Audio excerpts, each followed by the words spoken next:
Perhaps one of the most fraught and interesting stories in Britney history was the saga between her and Limp Bizkit frontman Fred Durst. First spotted together in late 2002, Paps and Star magazines alike had a field day writing and speculating that the two were in a relationship. Of course, a guy and a girl in the early 2000s casually hanging out automatically deems them an item. Because what else can a guy and a girl do other than date casually? But what exactly was their relationship, if there was one at all? And how did it even begin? This is In the Mix. And on this week's episode, we'll travel down the Baby One More Time school hallways to unpack and explain the Britney Spears and Fred Durst, mostly hidden from the world, love saga. Freshly post-breakup from childhood sweetheart and NSYNC heartthrob Justin Timberlake, which she dated from 1999 to 2002, it was rumored around February of that year that Spears had cheated on Timberlake. Timberlake would then go on publicity to promote his upcoming solo debut, Justified, as well as a public sympathy campaign to further the narrative of Spears' alleged infidelity. You can come across several video bites of Timberlake in 2002 to 2003 talking about his relationship and intimate details, but not why the actual breakup happened. Sketchy? Yes. Spears would keep more of a low profile about the details and events that led to their breakup, but did disclose in a Diane Sawyer interview that there were two sides to every story. Fair enough, and maybe one day we'll get that side. To quickly explain what led to their breakup in 2002, during the season 27 taping of SNL, Timberlake found a note in Spears' dressing room, and it was signed from Wade Robson, who was a backup dancer and choreographer during the early beginnings of Spears' career. Of course, we all now know Robson's ties to the late Michael Jackson, his controversial documentary Leaving Neverland, and his heavy hand in the production of Britney's Dream Within a Dream World Tour. Pretty much, the note seemed like an admission of feelings from Robson for Spears. Now enter Fred Durst. Around 2002, Durst was contacted by Britney's team to write and collaborate with the pop star for her upcoming fourth album. 3 demos were submitted to Spears, but deemed too off-brand for her image and sound at the time.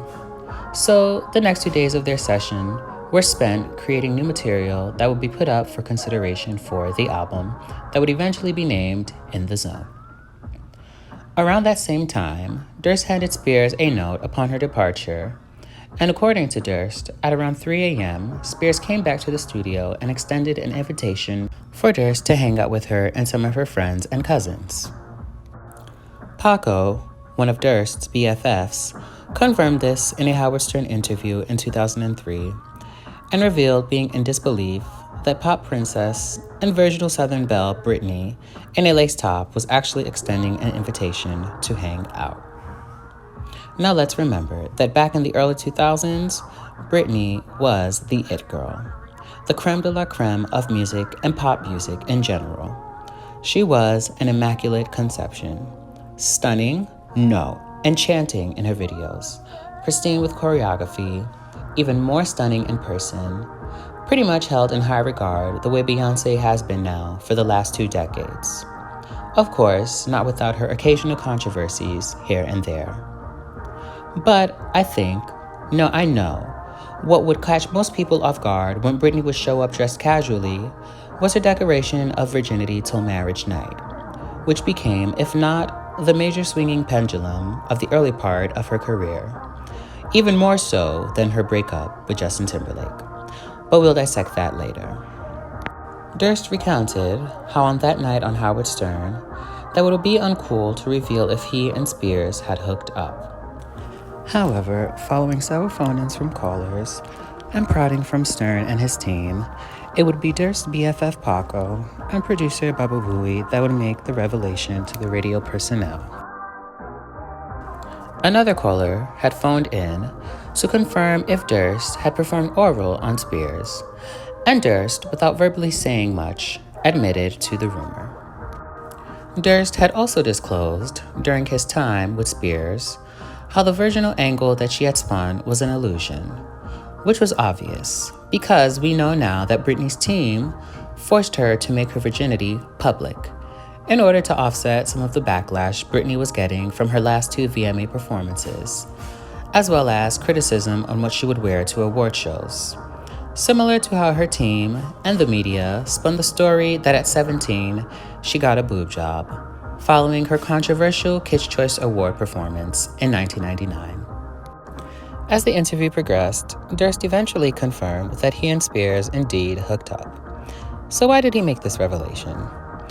Like most men, Durst was smitten with Spears. They planned to link up while Spears was attending the Sundance Film Festival between January 16th to the 26th of 2003. As Durst landed in Utah and met with Spears, he recounted her seemingly off behavior at the mention of her prior meetup with 90s actor and comedian Pauly Shore, who was also friends with Fred Durst. Upon Durst confronting Shore about his time with Spears, the two were left in an utter state of confusion. This in turn birthed Just Drop Dead, a song Durst made, claiming the inspiration behind the song was loosely inspired by Spears. However, upon listening to the song, it's clear that Britney was all the inspiration. And had the events that transpired at Sundance never happened, then the song would have probably never been made. A week later, Spears was due to link up with Timberlake, most likely an attempt to resolve their crumbling relationship.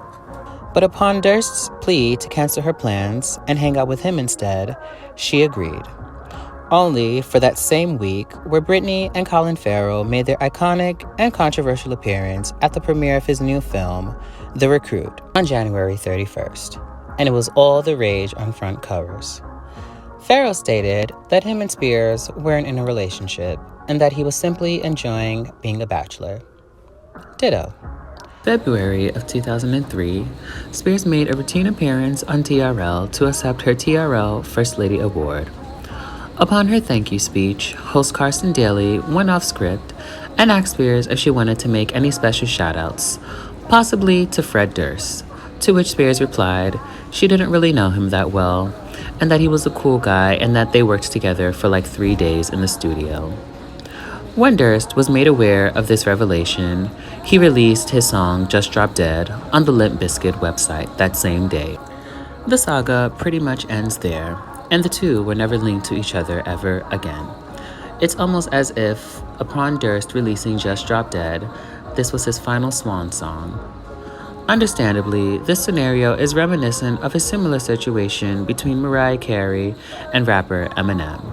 Though their love melodrama doesn't have as many details as the one between Durst and Spears, it's clear that both parties did indeed hang out on more than one occasion. The difference between the two is that, like with most other female celebrities that came into the ocular focus of Eminem, Britney, Christina Aguilera, and Mariah Carey, Eminem tethered on obsession with each aforementioned singer, going as far as having tracks on multiple of his albums where he explicitly mentions them or has lyrics that directly correlate to them. And this eventually resulted in Mariah releasing one of her most iconic lead singles, as well as diss tracks of all time, Obsessed. Durst and Spears, on the other hand, happened almost completely in the public. And like with Timberlake, Durst went onto a major entertainment platform to kiss and tell about his time with Britney. Of course, with some coercion from Stern and his staff, but nonetheless, this seems to be a trend at the time when it came to Spears' dating life. So, who was to blame for the blowout between Durst and Spears? From an outside perspective, both parties are at fault. Durst had the notion in his mind that Spears' advances and coyness automatically deemed them a couple because he was adamant about kinship, even if Spears never intended to be had by him in the first place. Furthermore, it was naive of him to also think that 2 to 4 months of rendezvous meant that he was officially Britney Spears' boyfriend. After all, she did say she wasn't that innocent. Spears' hiccup is her complete dismissal of the hookup, understandably, invalidating everything Durst said, and possibly leading him on, even if she didn't intend to. And I'm pretty sure Spears didn't have to try hard because Durst was already a fan. So I'm pretty sure he was on cloud nine that fateful night that Spears invited him to hang out at the wee hours of the morning. If you've enjoyed this video, don't forget to comment, like, share, and subscribe, and refer a friend. This has been In the Mix. See you next time.